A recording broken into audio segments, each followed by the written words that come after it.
देखिए बच्चों और यहाँ पर आए हुए सभी महान भाग,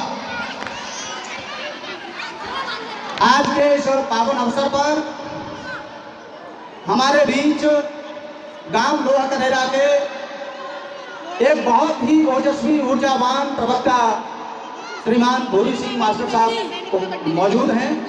विद्यालय परिवार आपका हार्दिक अभिनंदन और स्वागत करता है।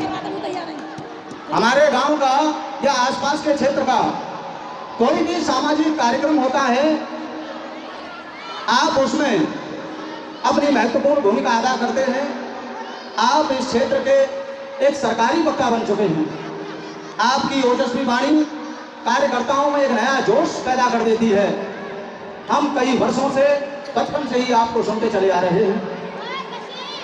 आपकी वाणी के माध्यम से इस क्षेत्र में होने वाले सभी प्रकार के सामाजिक कार्यक्रम, युवाओं का दिशा निर्देश काबिले तारीफ है। मैं आमंत्रित करना चाहूँगा आदरणीय मास्टर साहब को कि वो हमारे बच्चों को आशीर्वाद जरूर दो बात करें। स्वागत है।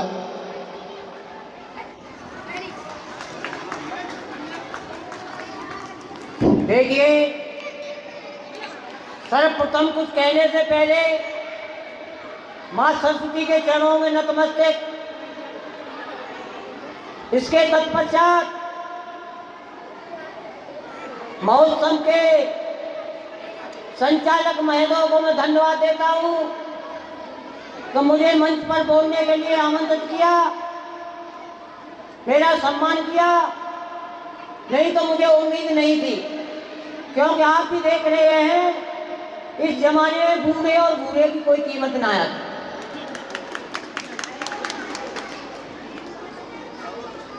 स्टूडेंट प्लीज कीप साइलेंट, के पास शांति बनाए रखें। मैं निवेदन करूंगा, देखिए आज 77 वर्षीय गणतंत्र दिवस के महोत्सव में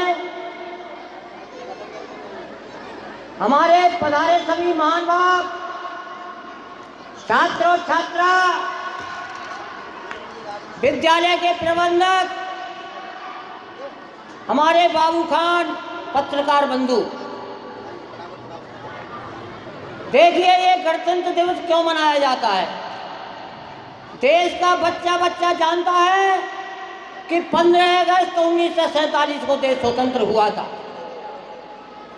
परंतु गणतंत्र दिवस क्यों मनाया जाता है। संविधान लागू हुआ था। कुछ हमारे बंधु नहीं जानते कि संविधान क्या बीमारी है, तो देहात के शब्दों से आपको अवगत कराना चाहूँगा कि जैसे खेत की रजिस्ट्री हो गई हो और उसका दाखिला खारिज नहीं हुआ हो, ये दाखिला खारिज है।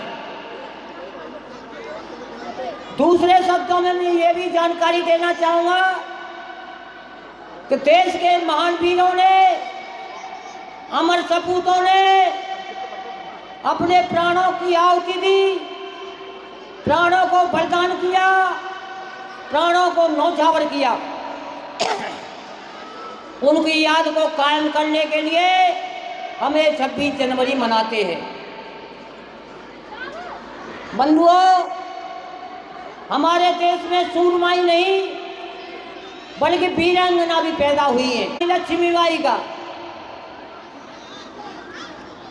बंधुओं, आपने इतिहास के माध्यम से ये भी सुना होगा कि राजा और महाराज रणभूमि में युद्ध किया करते थे, पर रानियों का नाम इतिहास में नहीं आया है।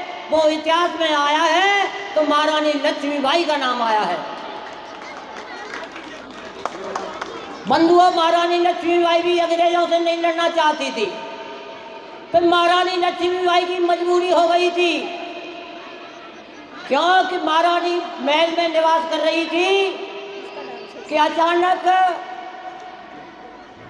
अंग्रेजों के द्वारा एक नोटिस भेजा गया। उस नोटिस में महारानी को थाम दिया गया। महारानी अत्यधिक पढ़ी लिखी नहीं थी। महारानी ने अपने सिपाही से कहा कि भाई देखना ये नोटिस में क्या लिखा हुआ है। वो नोटिस में अंग्रेजी में लिखा हुआ था कि ये महल को छोड़ दो अन्यथा हम अपने तरीके से महल को हड़प लेंगे और आपको महल से बाहर निकाल देंगे। रानी की नागपाक गुजरी। रानी का क्रोध इतना बढ़ गया कि जैसे चोट खाया हुआ सर्प अपने आपे को खो देता है। आंखें ऐसी दिखाई दे रही थी कि किसी ने खून के छींटे मार दिए हों। बंधुओं, इतना कहते हुए रानी ने अपने सिपाहियों से कहा कि इनसे हमको लड़ना पड़ेगा। और जलियांवाला बाग में घमासान युद्ध हुआ। रानी ने दोनों हाथों से अपनी तलवार चलाई। अचानक एक सिपाही की गोली उनके दाहिने बदन में लगी। उन्होंने दाहिने बदन को अपने एक हाथ से दबा दिया और बाएं हाथ से तलवार चलाती रही। उन्होंने हजारों की तादाद में सैनिकों को काट दिया। अन्यथा आखिरी गोली उनकी आंख में लगी। रानी ने कहा कि अपने सिपाहियों से कि मेरा मृत शरीर, मेरा पार्थिव शरीर इन अंग्रेजों के हाथ नहीं लगना चाहिए। उनके सिपाहियों ने उसी वक्त उनका दाह संस्कार कर दिया। ऐसी ऐसी वीरांगना देश में पैदा हुए। कहानी बड़ी विस्तार में है, समय का अभाव है, मैं कह नहीं सकता हूँ, मजबूरी है। अन्य भी हमारे नृत्य कलाकार बैठे हुए हैं। इन्हीं शब्दों के साथ मैं अपनी वाणी पर विराम लेता हूँ। बहुत बहुत धन्यवाद।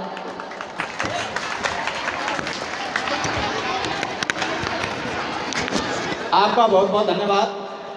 कार्यक्रम को आगे